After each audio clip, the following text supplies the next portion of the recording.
I need to believe that my destiny is not altered by the things you said or did or left. I need to decide irrevocably, no man or no woman coming or going or leaving or staying or caring can stop me. The destination that God has for me, in fact, I need to believe that it was good for me that I was afflicted, and I became stronger now and richer now and better now and fuller now. I've got to dance when I'm falsely accused. I've got to learn how to praise God even when you don't like me.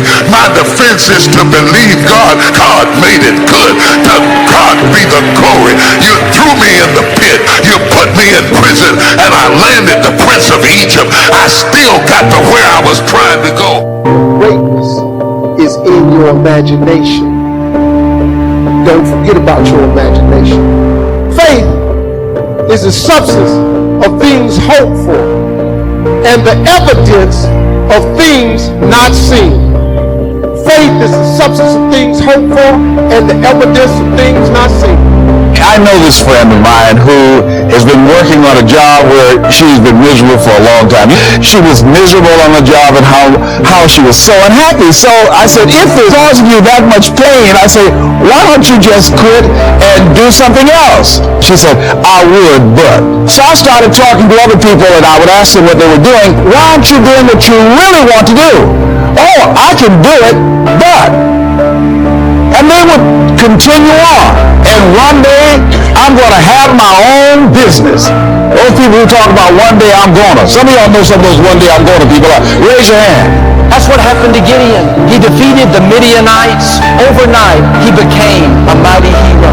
From hiding in the winepress to being known as a man of fearless courage. Gideon is now listed in Hebrews 11 as one of the heroes of faith. He wasn't like David that went out and courageously defeated Goliath. He wasn't like Abraham who believed when all hope was gone. He wasn't like the Apostle Paul that wrote books of the Bible in prison. He started off insecure, intimidated, afraid. He was shaded by all these things that were blocking his growth.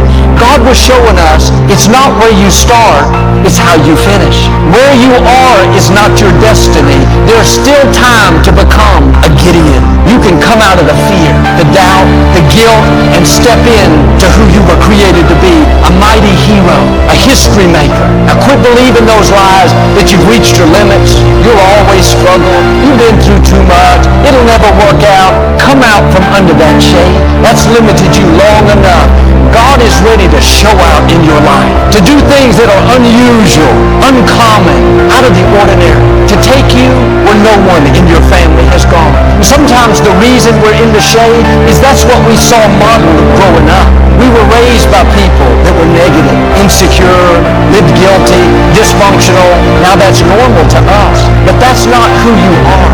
That's a result of being in the shade. For some people, fear has been blocking their family for generations. Low self-esteem, addictions, mediocrity. That's what Gideon was saying. My family, we're all poor. We're all defeated, limited, afraid. That may be true for you when you look back at your family life. But here's the key. You're the one God has raised up to step out of the shade. You're the one to set the new standard, to be the difference maker. Don't let these negative things keep getting passed down. All it takes is for one person to rise up. One Gideon to say, I'm going to step out of this fear, this addiction, this defeated mentality, these unhealthy relationships, and I'm going to set a new standard. We're going to be people who honor God. We're going to live free, confident, secure, victorious. I read about an experiment that was done with 4 monkeys. They placed them in a room with a tall pole in the center. At the top of the pole was a bunch of bananas. The first monkey climbed up the pole as fast as he could to get the bananas. But just when he was about to take it, a large bucket of cold water was poured on him.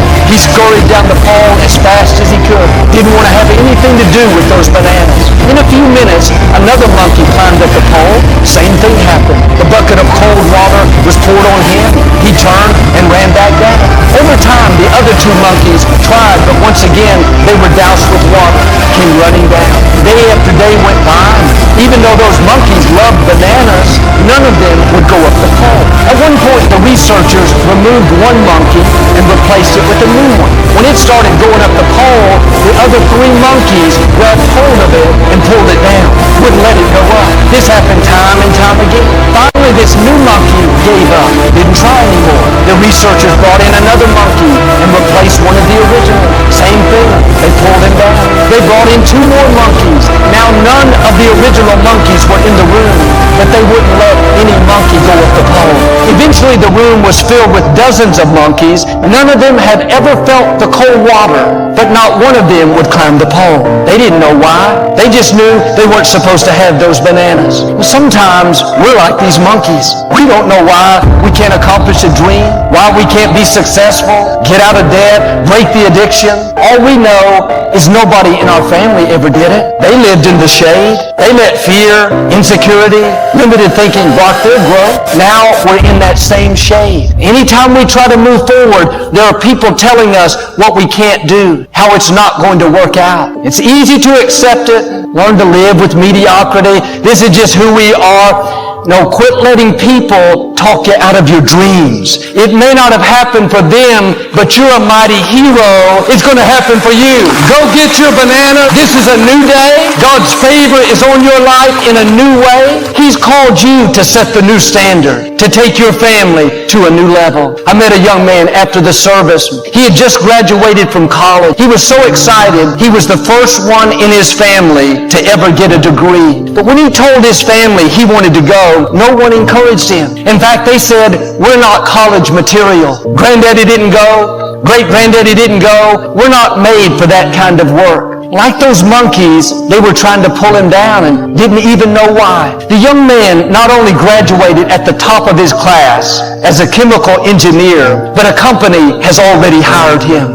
How high can you go if you'll just get rid of what's blocking your growth? Limited mindsets, other monkeys, people pulling you down, friendships that are holding you back. God has a big destiny for you. There are things in your future greater than you've imagined, but there will always be dream stealers, naysayers, people that try to pull you into their shade. They're insecure. They'll try to talk you into being insecure. You really think you can go to college? You really think you can start that business? You really think you're going to beat that sickness? They live intimidated. They'll try to pull you into intimidation, fear, doubt. Don't take the bait. Stay in the sun. God is going to cause you to blossom, to go places no one ever thought you could go. It's going to surprise your family. People are going to be amazed at where God takes you. When my father passed and I stepped up to pastor the church, I was afraid and intimidated. That was definitely blocking my confidence. I didn't think I could do this. If that wasn't bad enough, there were certain people